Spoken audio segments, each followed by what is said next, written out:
Chhattisgarh police के DGP को लेकर कयासों के बीच केंद्रीय गृह मंत्रालय ने 2 नामों का पैनल राज्य सरकार को भेजा है।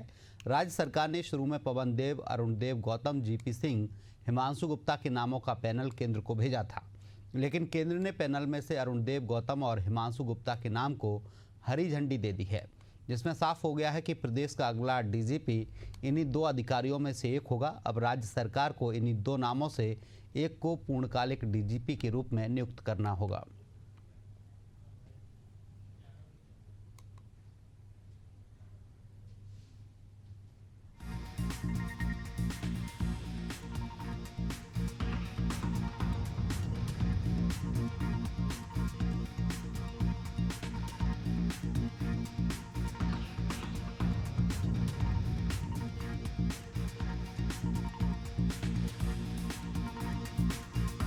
इस पर ज़्यादा जानकारी के लिए हमारे साथ ब्यूरो चीफ नदीम लाइव जुड़े हुए हमारे साथ। नदीम, 4 आईपीएसओं के नाम की सूची छत्तीसगढ़ से केंद्र के लिए भेजी गई थी, वहां से 2 नामों पर मुहर लगी है, क्या कुछ जानकारी है? देखिए, तमाम कयासों को अब जो है वो विराम लग गया है, क्योंकि छत्तीसगढ़ के नए पूर्णकालिक डीजीपी को लेकर के जो चर्चा चल रही थी उस पर अब गृह मंत्रालय ने 2 नामों के नाम को फाइनल करके जो है वो भेज दिया है। छत्तीसगढ़ से 4 नामों को भेजा गया था, जिसमें जीपी सिंह, पवन देव, अरुण देव गौतम और हिमांशु गुप्ता के नाम शामिल थे, जिसमें 2 को पैनल से बाहर निकाल करके अरुण देव गौतम और हिमांशु गुप्ता के नामों पर जो है वो अंतिम मोहर लगाकर भेज दिया गया है। अब राज्य सरकार इन दोनों में से एक को पूर्णकालिक डीजीपी के रूप पे जो है यहाँ पर नियुक्ति जो है वो मिलने वाली है। वहीं अगर हम बात करें तो 1992 बैच के आईपीएस अरुण देव गौतम वर्तमान में कार्यवाहक डीजीपी का कार्यभार भी संभाल रहे हैं और विभिन्न अगर देखें तो लगभग जो सूत्रों के आधिकारिक सूत्रों के हवाले से जो खबर हमें मिल रही है उसमें लगभग जो है वो तय नाम जो है वो अरुण देव गौतम का माना जा रहा है, क्योंकि विभाग में भी अगर हम बात करें तो काफी साफ छवि के रूप में जो है विभाग में जाने जाते हैं, ईमानदार अधिकारियों के रूप में उनकी गिनती होती है। तो जो खबर निकलकर सामने आ रही है अरुण, उस पर साफ साफ ये कहा जा सकता है कि जो सूत्रों के हवाले से आधिकारिक पुष्टि जो मिल रही है उसमें अरुण देव गौतम को पूर्णकालिक डीजीपी का जो है के रूप पे जो है वो सरकार नियुक्त कर सकती है। हालांकि हिमांशु गुप्ता के नाम भी है। 1994 बैच के आईपीएस हिमांशु गुप्ता जो है छत्तीसगढ़ कैडर के आईपीएस है। काफी जो है छत्तीसगढ़ बनने के बाद से उन्होंने छत्तीसगढ़ राज्य कैडर को चुना और उसके बाद से लंबी सेवाएं विभाग में देते हुए काफी सीनियर जो है वो माना जा रहा है।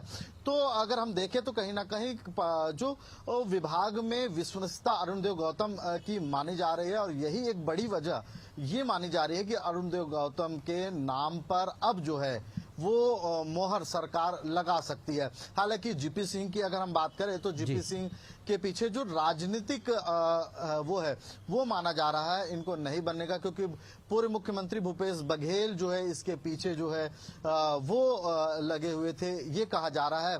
हालांकि कांग्रेस की सरकार में जीपी सिंह की नौकरी से बर्खास्त कर दिया जाना विभिन्न इल्जामों को लेकर के, और उसके बाद जब बीजेपी की सरकार बनती है तो उसके बाद केंद्र से जो है उनकी नौकरी को बहाल कर दिया जाता है। सुप्रीम कोर्ट से भी जो है वो बहाली का आदेश मिलता है और उसके बाद उनकी नौकरी को बहाल कर दिया जाता है। हालांकि हम पवन देव की बात करें तो कहीं ना कहीं विभागीय जो कई सारे मामले हैं, जांच है, जिसको लेकर के पवन देव पर एलिगेशन लगा जा रहा था। तो बाहर होने के ये 2 महत्वपूर्ण कारण जो है अरुण बताए जा रहे हैं। हालांकि अब 2 नामों का पैनल राज्य को केंद्र ने भेज दिया है।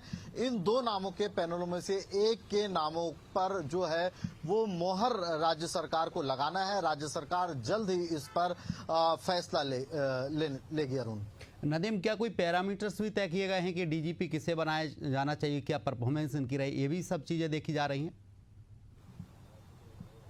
देखिए जो 4 नाम भेजे गए थे उस पर जो विश्वास जो है सरकार का वो देखा गया था और यही वजह है कि ये चारों सरकार के विश्वसनीय नाम थे जिनके पैनल केंद्र को भेजा गया था। हालांकि केंद्र ने 2 नामों को पैनल से बाहर कर दिया गया था जिसमें आईपीएस जीपी सिंह और पवन देव थे। तो साथ ही जो इनका विभाग में कार्य रहा है वो भी देखा जा रहा है, कार्यशैली देखी गई है।